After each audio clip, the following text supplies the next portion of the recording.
Chers fans de foot, chers téléspectateurs d'Apart TV, bienvenue à l'apéro du Clubhouse. Aujourd'hui, nous allons parler de promotion d'honneur avec un invité spécial, Olivier Baudry, le coach du SC Bettembourg. Bonjour Olivier, comment ça va ? Bonjour à tous, très bien. Donc on reste premier, on est toujours heureux. Voilà, mais il nous reste 8 matchs encore. Et oui, on va reparler de ces 8 matchs. Pas trop déçu pour le résultat en coupe ? Non, c'était prévisible. Après, toujours déçu de perdre, de se faire éliminer, mais après c'est une bonne préparation. Oui, c'était un beau match, vous avez tenu la dragée haute au Swift, on reparlera des résultats tout à l'heure. Avec nous également sur le plateau, le directeur et fondateur, le CEO de Moyonne Mental, Simon Béot. Bonjour Simon. Bonjour. Bonjour à tous. Je suis content d'être ici parmi nous. Ouais, c'est bien, je suis content, l'apéro, c'est toujours sympa. Désolé, il n'y a toujours pas de chips. Toujours pas de chips, toujours pas de Je vais investir. C'est bien, non, c'est pas grave. Bien. On fait ça. Au programme, nous allons donc donner les résultats à la question du jour. Avec notre invité, nous nous demanderons si Bettembourg est le futur promu en BGL League, les résultats de la Coupe du Luxembourg et le calendrier du week-end. C'est tout ça, l'apéro du Clubhouse. Et on commence par la question du jour. Vous, les abonnés du Moyonne Mental Club, vous avez répondu à cette question. Differdange peut-il craquer dans la course au titre ? Alors une courte majorité d'internautes a répondu oui à 53%. Une courte majorité avec laquelle nous ne sommes pas forcément d'accord. Simon, tu veux commencer ? Ouais, effectivement, moi je suis pas spécialement d'accord sur l'éventuel craquage de Differdange.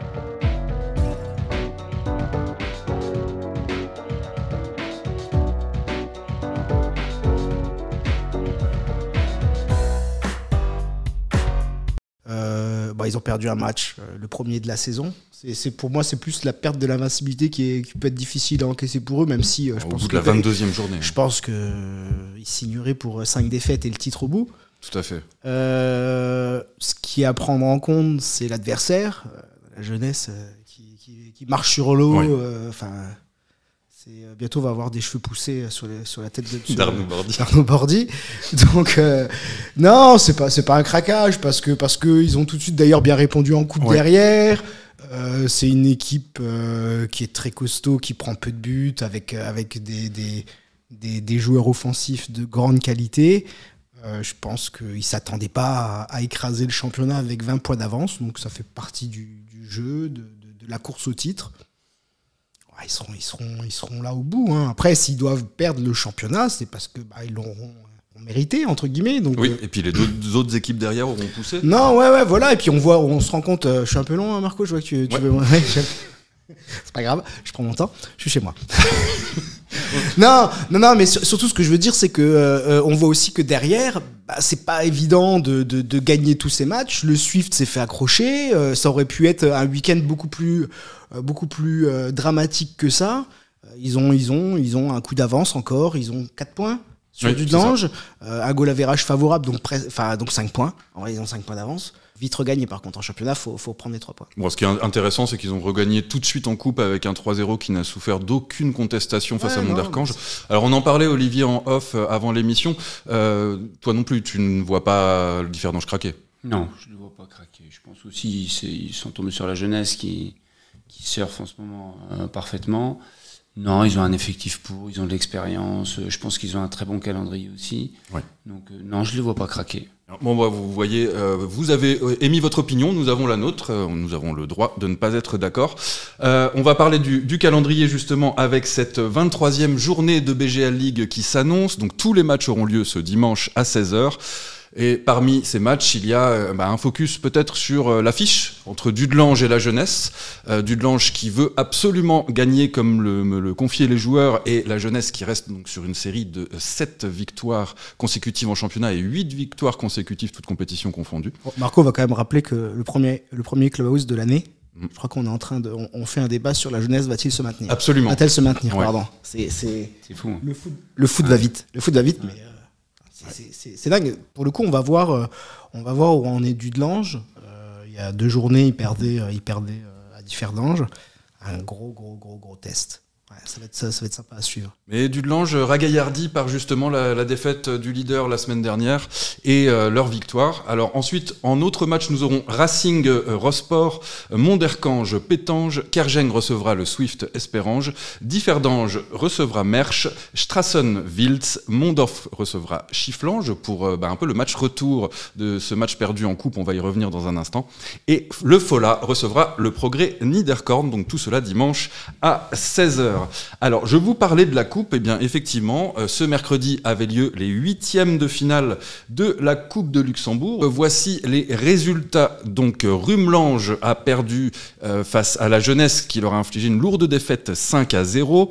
Differdange donc a gagné face à Monderkange 3-0. Bétambourg a perdu, mais en tenant la dragée haute avec une belle deuxième mi-temps face au Swift, donc 2-3.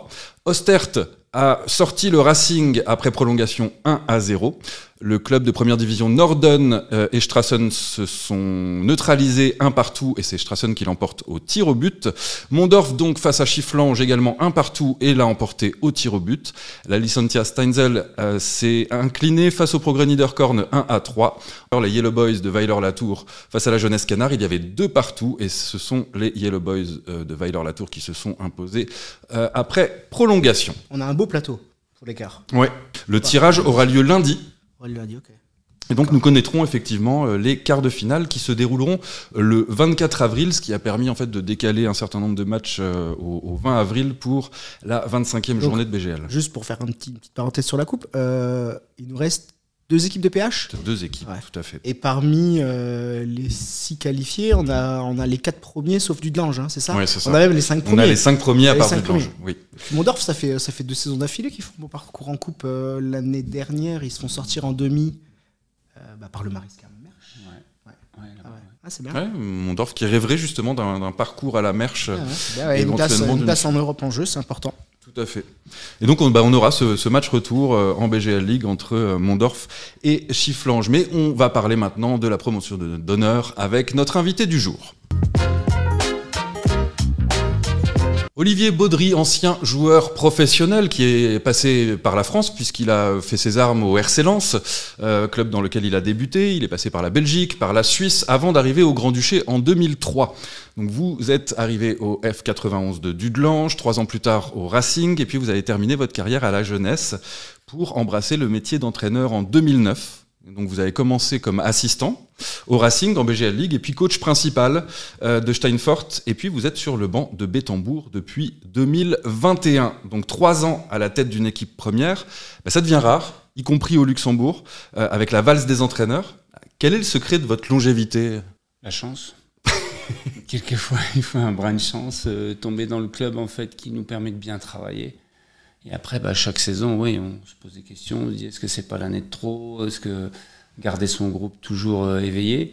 Mais après, j'ai dit, là, je suis tombé dans le club où le comité me laisse travailler tranquillement. Il y a eu des moments aussi un peu difficiles, hein. Début de saison aussi, on était sur 2 défaites, on était dernier. Personne n'a contesté notre travail, donc ça, c'est important de travailler dans la sérénité. Et l'année dernière, vous avez hésité à rempiler une année de plus.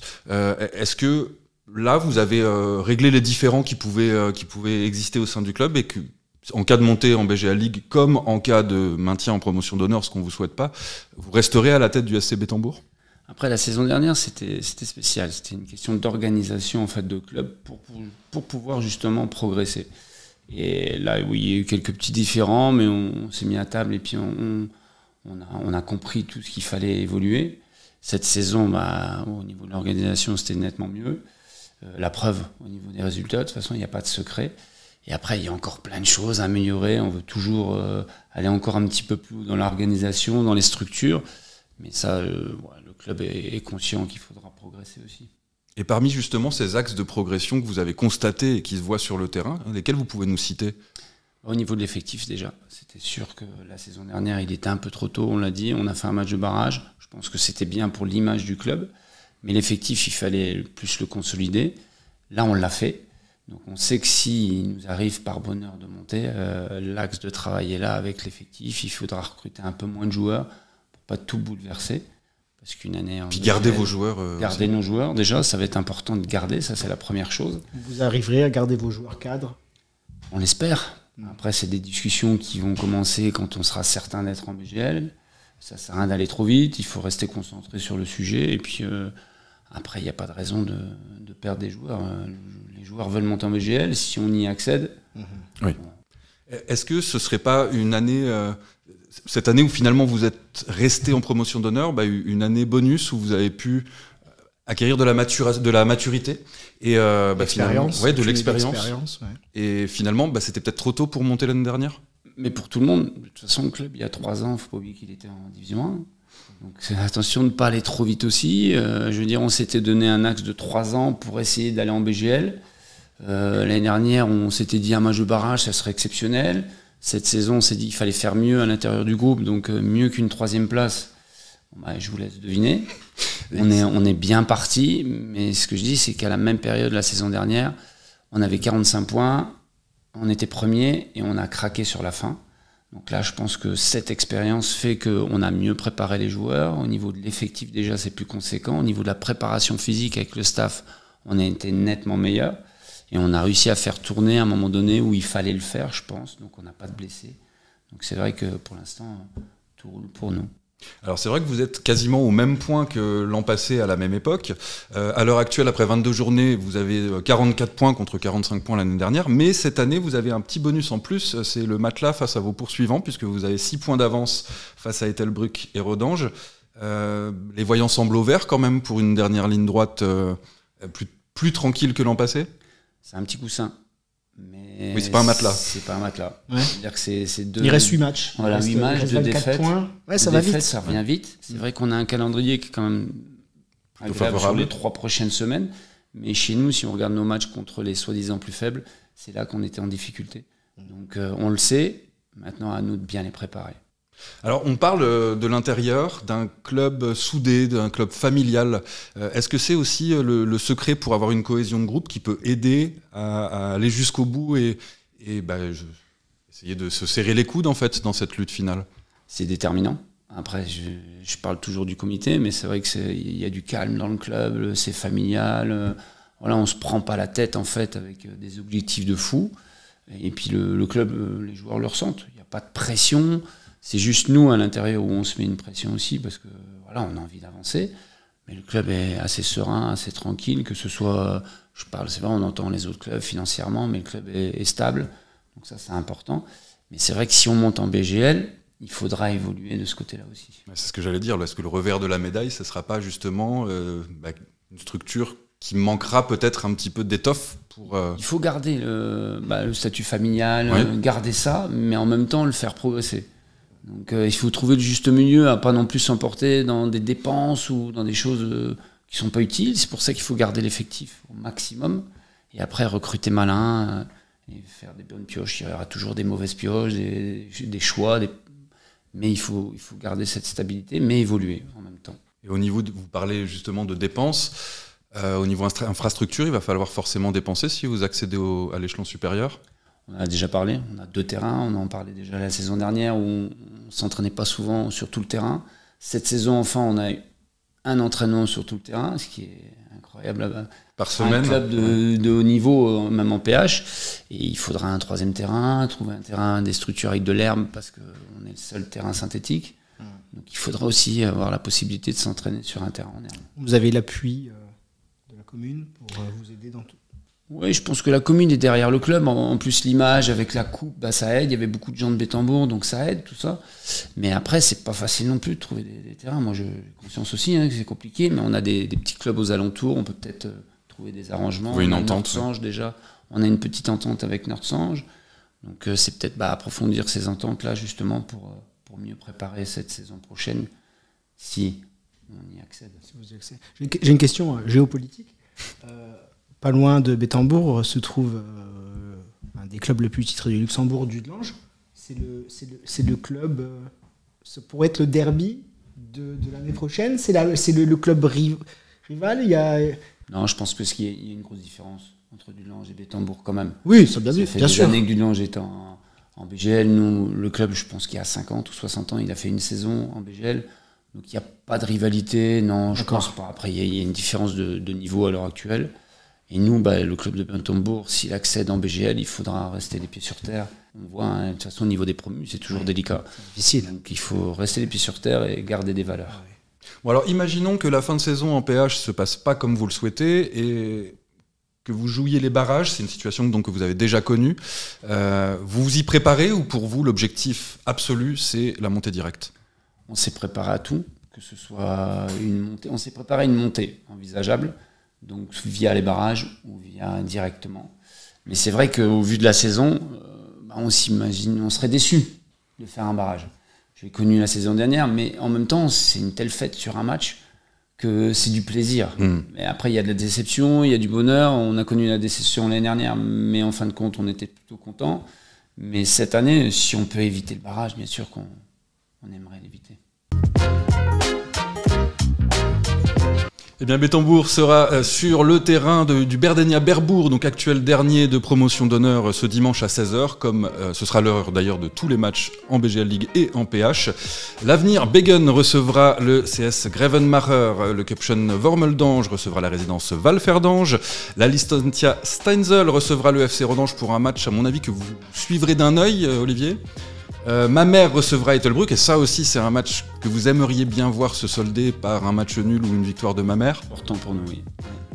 Rumelange reçoit Lorenzweiler, le Bloveiss Mederna reçoit Ostert. Enfin, la jeunesse Canard vient sur le terrain des Yellow Boys de Weiler-Latour pour un remake du match que la jeunesse a perdu en coupe mercredi. Bien, merci beaucoup Olivier Baudry d'avoir été notre invité, d'avoir fait la promotion, sans mauvais jeu de mots, du SC Bentembourg. On vous souhaite le meilleur, on espère peut-être vous recevoir l'année prochaine en qualité d'entraîneur en BGL League. Merci à vous, ça serait avec un grand plaisir. Tout le plaisir serait pour nous. Simon, merci beaucoup d'avoir été présent avec moi. Avec plaisir. Merci Marco. Merci à vous. Merci à tous. Quant à nous, on se retrouve lundi pour le Clubhouse de Dribble. Allez, bon week-end de foot, bye bye.